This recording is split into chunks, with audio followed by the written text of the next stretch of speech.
Narrator, Ellie Berlin. Directed and written by Raymond V. Whelan.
Even as Quebec continued its quiet revolution, 27 people were injured during the FLQ bombing of the Montreal Stock Exchange, February 13th, 1969.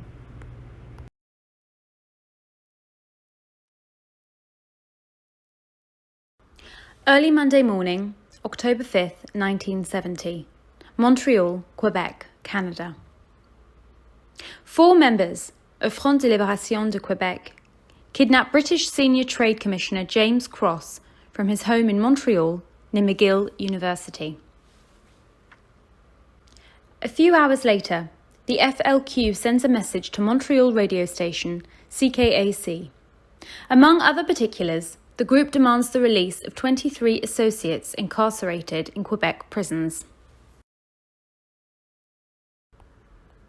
Most Montrealers continue to live normally, including Patrick and Marie Moore, one young married couple. La plupart des Montréalais vivent normalement, comprenant Patrick et Marie Moore, un jeune couple marié. Patrick Moore is Montreal anglophone from the Pointe-Saint-Charles working-class neighbourhood. Marie Moore est francophone de Montréal. Elle a grandi dans le quartier de Saint-Henri. Early evening during rush hour, Marie and Patrick Moore have returned to their beautiful temporary home. Both sit and read comfortably in the living room. One small coloured drawing by Marie depicts the Quebec flag under a string of musical notes. It's framed and mounted to one of the sitting room walls. Patrick and Marie reside on Red Path Crescent, in an affluent area known as the Golden Square Mile. They live next door to a grand house. James Cross was abducted from the grand house earlier that morning, while Patrick and Marie were out shopping. Inspector Clarence Wolfe is assigned to investigate the Moore residence.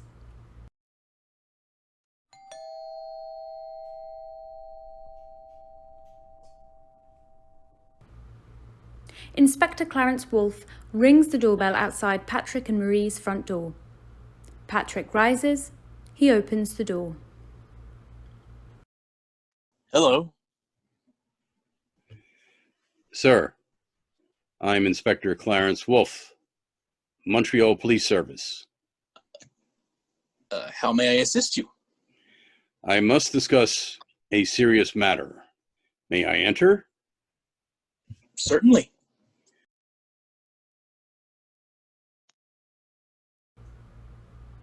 Wolfe enters. Sir, what is your name? Patrick Moore, Where do you work? the Montreal Museum of Fine Arts. What do you do there? I'm an associate curator. Mr. Moore, where were you born? Here, in Montreal. I grew up in the Point. I'm from Montreal, too. Who is she? Marie, my wife. What does she do? I am a research assistant at the Westmount Atwater Library. Westmount is a wealthy Anglophone community. Everybody in Montreal knows that. How did you get a job there? I speak English. I speak French. And I can read books. Marie graduated from McGill. McGill? Here in Montreal? Yes. Marie and I went there. I graduated 1 year ahead of her. Mr. Moore, do you own this house? No, the owner is Francis Peel, an attorney. He's our landlord. He's the museum director, too. My boss. Mr. Moore, what did you and your wife do this morning? Excuse me? Did you report to work? We were on holiday. Mr. Moore, I'm talking to you. Marie and I took the day off. We went shopping. We purchased maternity clothes at Eaton's. Why maternity clothes? I'm pregnant.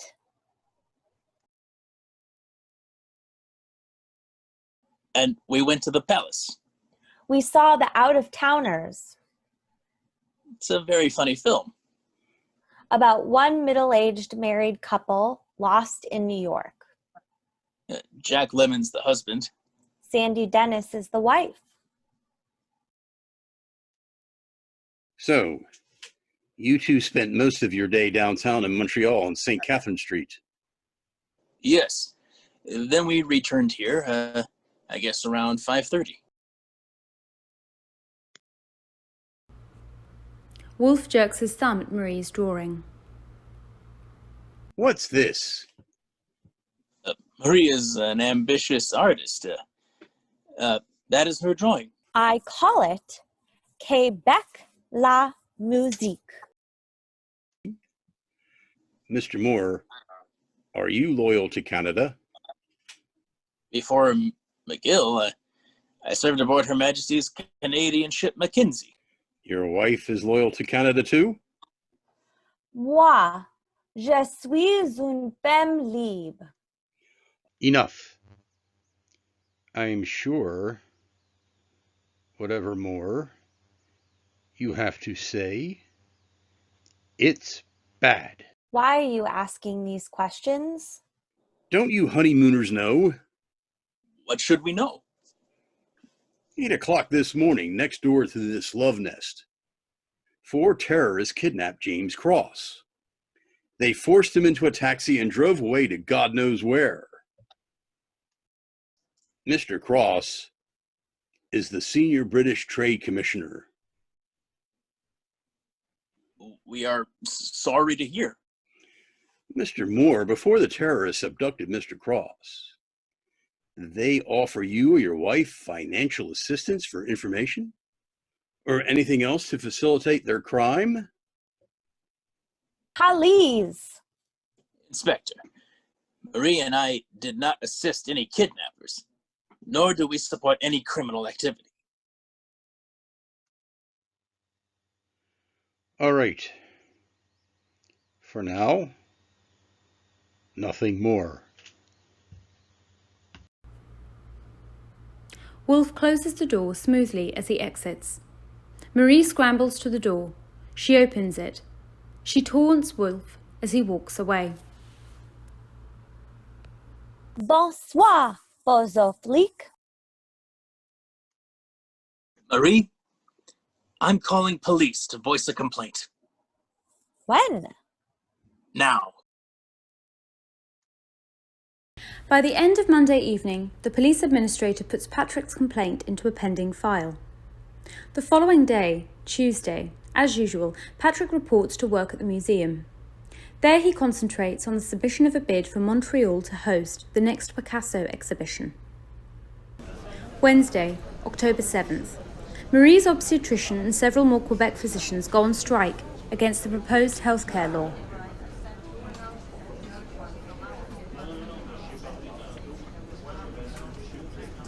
Thursday, October 8th. The FLQ manifesto is broadcast over CBC television. The manifesto proclaims, "The people in the Front de Libération de Québec are neither messiahs nor modern-day Robin Hoods. They are a group of Quebec workers who have decided to do everything they can to assure the people of Quebec take their destiny into their own hands, once and for all."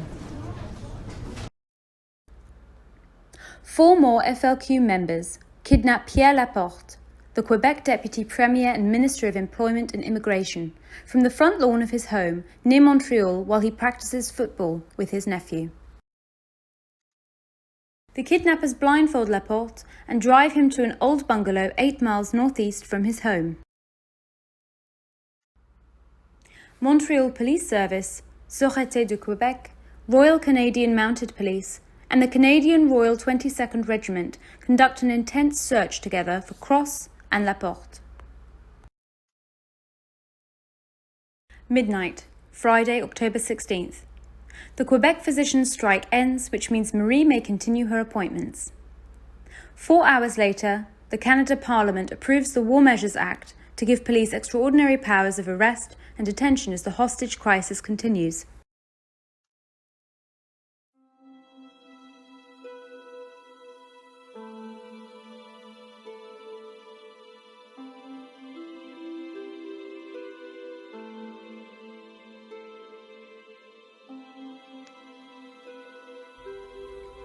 Laporte tries to escape out of the bungalow by squeezing through a broken window. His brave attempt fails. According to the coroner's report, after Laporte is wrestled from the window, he dies of acute asphyxiation after having been choked by a chain he wore around his neck. Laporte's kidnappers stuff his body into the trunk of a Chevrolet. They drive the automobile to an airport a few miles east of Montreal. Car and corpse are abandoned there until discovered by police. Quebec mourns.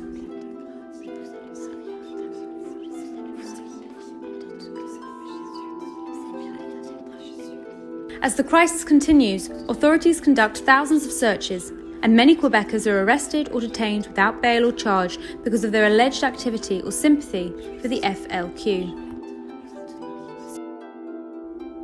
Friday, November 6th. During a raid, police nab one of Laporte's 4 kidnappers. The other 3 flee from capture. By December 3rd, police locate the apartment in North Montreal near the Prairies River, where FLQ kidnappers have concealed James Cross for 2 months, only 9 miles from where Cross was kidnapped. After tense talks, Cross is released by his captors alive and well. In turn, the Canadian government deports all of the Cross kidnap gang to Cuba. Monday, December 28th. Canadian authorities arrest the remaining 3 Laporte kidnappers. They're found hiding in a tunnel beneath an old farmhouse about 22 miles southeast of Montreal.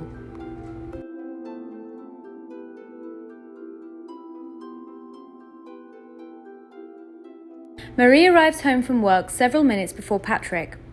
She sets the dining room table for a traditional family New Year's Eve feast. Several minutes later, Patrick arrives from the museum. He sits, he sulks.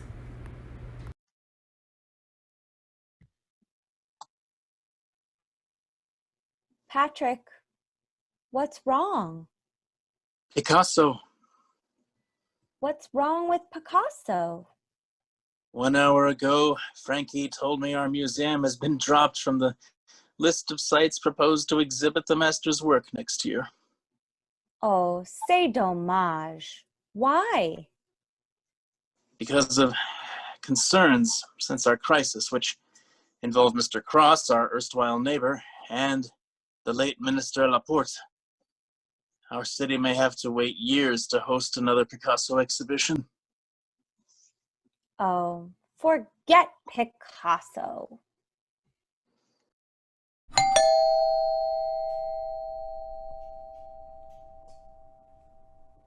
The front doorbell rings. Patrick opens the door. He sees Wolfe standing at the door holding a small gift-wrapped box. Inspector Wolfe, what a pleasant surprise. Mr. Moore, I would like to make amends for my behavior here several weeks ago. We're expecting company. Some other time? No, leave us. May I enter? Only a few moments. Wolfe deftly steps inside. Mr. Moore, the Montreal Police Service, the Quebec Police Force, the Royal Canadian Mounted Police, and Her Majesty's Canadian Forces have concluded you and your wife are innocent of wrongdoing during recent events related to James Cross and the late Pierre Laporte. Thank you. Please accept my gift. Wolfe passes the box to Patrick, who handles the package as if it contains a bomb. He tears away the gift wrap. He opens the box carefully. He peeks into it. His fingers gently lift from the box one fair-sized, boldly coloured Canada flag. Marie helps Patrick unfurl the flag. Both make sure the flag doesn't touch the floor. Wolfe looks on approvingly. Canada's flag, approved by the government 5 years ago. It's a beauty. Thank you. It may help your wife remember the name of the nation she lives in. Speak white somewhere else. Mr. Moore, Happy New Year. Happy New Year. Tabernacle. Wolfe exits. You know, that wasn't very clever. Yeah, I just told Inspector Bozo to take off. If he calls somebody soon, you could lose your library job. Would that be comical? If I get fired, I'll create an English language book burning festival. It will begin with the Canterbury Tales. I'm serious. Oh, ma vie. Every day you're married to a francophone. It's que sera, sera. Should I return the flag? I'll drape it over a nude female mannequin and call it the new goddess of liberty. Okay, our parents will be here any minute. Yes, forget Inspector Big Bad Wolf. Let's celebrate New Year's Eve. Marie, I want to sing. Now. Go for it.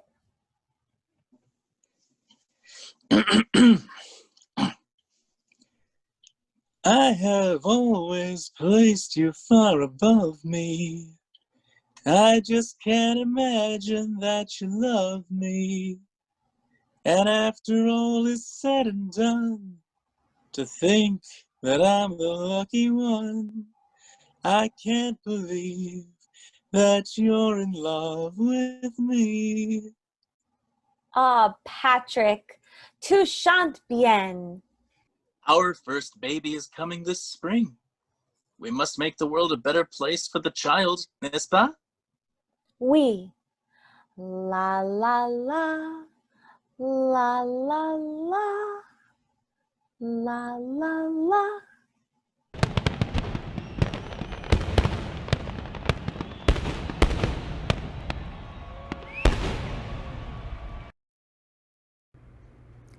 Je me souviens. 2 life sentences and several jail terms totaling more than 50 years are administered to FLQ offenders, including deportees who return to Montreal after dissatisfaction with Cuba. Canada Federal Court releases 435 of 497 people arrested under the War Measures Act. The Quebec government offers compensation to each person arrested unjustly. Soon after his ordeal, James Cross receives the Companion of the Most Distinguished Order of St. Michael and St. George, and he leaves Montreal. For several years he accepts senior posts for the British Civil Service, but never again does he accept an appointment to Canada. At this time he is retired, living quietly in the south of England.